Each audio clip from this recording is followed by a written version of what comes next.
What's up, my people? So getting into today's episode of General Hospital, yo, I love that warden. She arranged for Cyrus to be spoken to alone, and he tried to front, but I could see a little fear in his face, cause he know she don't play with him. She said, he's like, so what's your plan? What's your plan for me?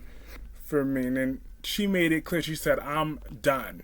And he said, what do you mean you're done? She said, I'm leaving here for good. She's going to Texas, and now she's gonna run all the prisons out there in Texas. And she said, don't worry, Cyrus, you're gonna get what's coming to you. And then she said, when he asked about Drew, she said, don't worry, Drew will be dealt with permanently this time. And she just stormed out. She is not scared of him not one bit. He fears her. That little mama's boy bastard. That son of a bitch. That piece of shit. I told you I was gonna go off on Cyrus today. I'm still mad as hell that he put the hit out on Ava, but for no other reason than you're a vindictive bastard. Go after Sonny your damn self, you old piece of dirt. You botched the first freaking job, and you got stuck in jail. Why didn't you have little Baldy Mason go help you out when you were holding Trina and them hostage? Because you want to be crying about your damn mama every 5 seconds. I hope your mama burns in hell for just giving birth to you. You waste of space, Cyrus. You make me sick. I hate you with a passion. And Sonny will kill you this time. You old bastard. You signed a 3-year contract, the actor Jeff Cobra did. Well, actually, no, you didn't. You're on recurring status. You could die at any moment. So, you about to get yours. Sonny gonna get you this time. They're gonna finish the story how they should have finished it 3 years ago, when Sonny was gonna just get rid of you like that. But they had to drag out your little story. But now you had your little story time. Now you came after the Queen Ava Jerome. Now you're gonna die, Cyrus. Very painfully. But I don't frickin' like you. So you got to go. You coming after the Queen. You could be a little ghost appearance, but I do like the actor though. So he could appear as a ghost every now and again. I'm cool with that. But the character, you gotta be punished severely. I always didn't like how you were mimicking the church. Acting like you were redeeming these prisoners when you're really just poisoning their minds. Ain't nobody, you are so transparent. We saw right through you from the beginning of your little script. Now screw you. You got to die, Cyrus. And Sonny's gonna get you. That's if Laura don't, because you put her daughter in a coma. You selfish bastard. Useless piece of dirt. Gum at the bottom of my shoe. The fuck wrong with you, Cyrus? But moving on from that, I fulfilled my promise. I said I would go in and bring the smoke to Cyrus. I did. So now, moving on, we had Chase in Brooklyn. Chase was crying about his daddy. And Brooklyn was just there to console him. He was looking at pictures of him, and he's saying he just can't believe he's going to see his hero in a wheelchair. That was kind of sad.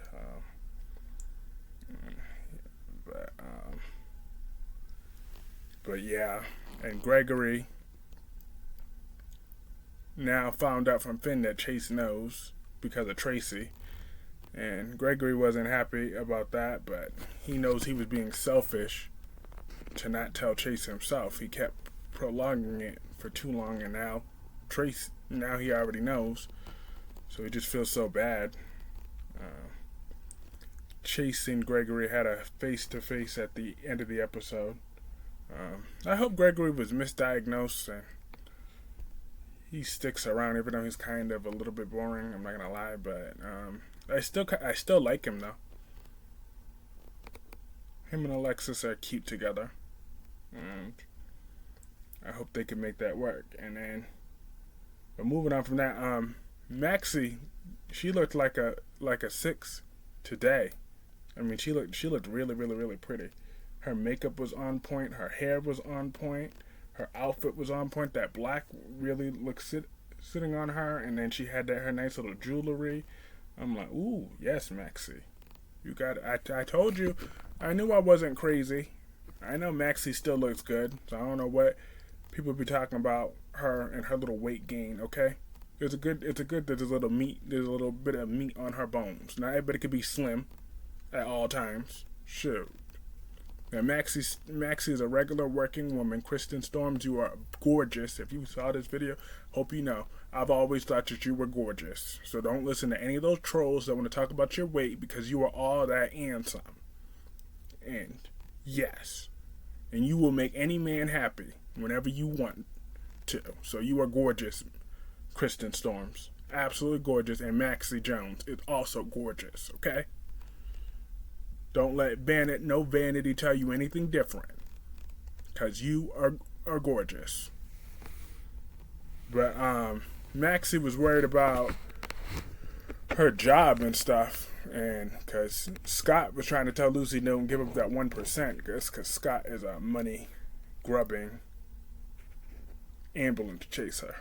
But after a long deliberation, they gave some long-winded speech to all the employees in there, but she's going to take the deal, Tracy's deal, and give up 51% of the company and her 1% stock in ELQ. So they all happy. They were all singing Kumbaya, and that was a nice little moment. Maxie and Lucy still haven't seen Sasha yet, so that's because Sasha got enough going on. Then Carly and Alexis were talking about that judge. Apparently, he's in some billionaire's pocket, so because she found that out through the pilot. And the story's starting to check out, so Alexis is on him. I still don't think, like my subscriber Doug said that Drew is cotton candy Drew, because he's soft. You don't need to be in Pentonville no more, I guess. Anyways, go to Spring Ridge, or just whatever. Go back up Carly's skirt. Like, this Drew is a piece of garbage, honestly. Like, he barely cares about his daughter. So I'm hoping that's the next storyline, that Sam is hesitant to let him back in Scout's life, because that storyline would be well warranted. I would be Team Sam 1000%. Or like extremely limit Scout's time with Drew, because Drew clearly don't have Scout as a priority. Never has since he came back. He was willing to sell Aurora to help Carly. Talk about, and his lame excuse was his Scout doesn't care nothing about the business. Like, she isn't only 6 years old. Who at 6 years old could comprehend a whole business plan? That line pissed me off. It still pissed me off that deadbeat would say that, because you know why? Because Billy Miller's version of Drew would have never said that to begin with. So that's why the writers should slap themselves silly for writing that for Drew. That's a damn shame. Ooh, that rubs me the wrong way about Drew. So I prefer if he just goes. I mean, if their plan for him works, I will not shed a tear, and I will fast forward every single bit of it. Of the Drew's funeral scenes this time, because he did not give a damn about his daughter, just like Jason didn't give a damn about his sons, barely, because Carly's needs comes first.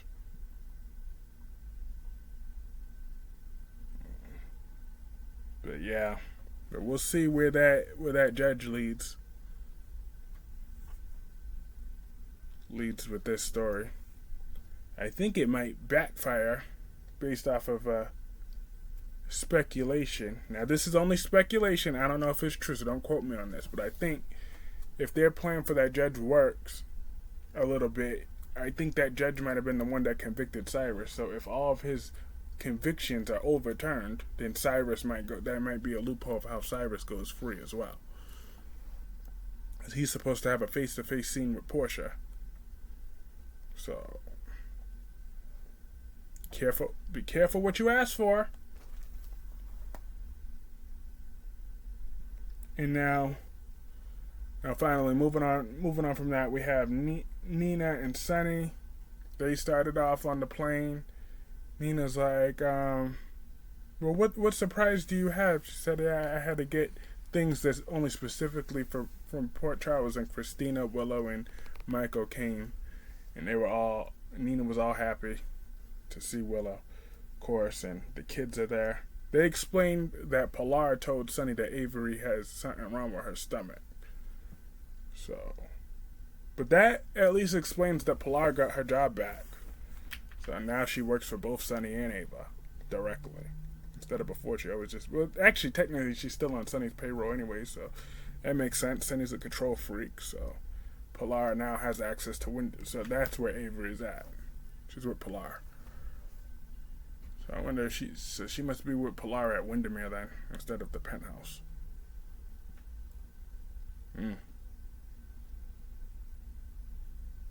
But as we already knew, Dante wasn't able to make it.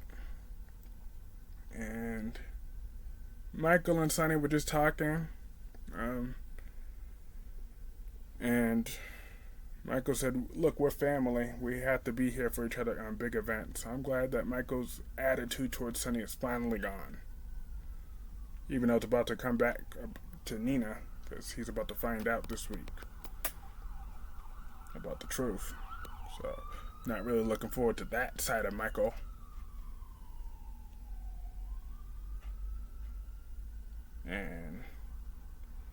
But I enjoyed Kristina, Willow, and Nina's scenes. Nina brought up how Sonny wanted to bring her there before, but when Willow was going through what she was going through, and Willow said, even though I made it clear to you I didn't want you there. At the time she said, I knew where I needed to be. So Willow just accepted that. Willow just wanted to know what she could do to help Nina with the wedding. Nina just said she just wants her to help her get ready. Her and Kristina will happily do that for now.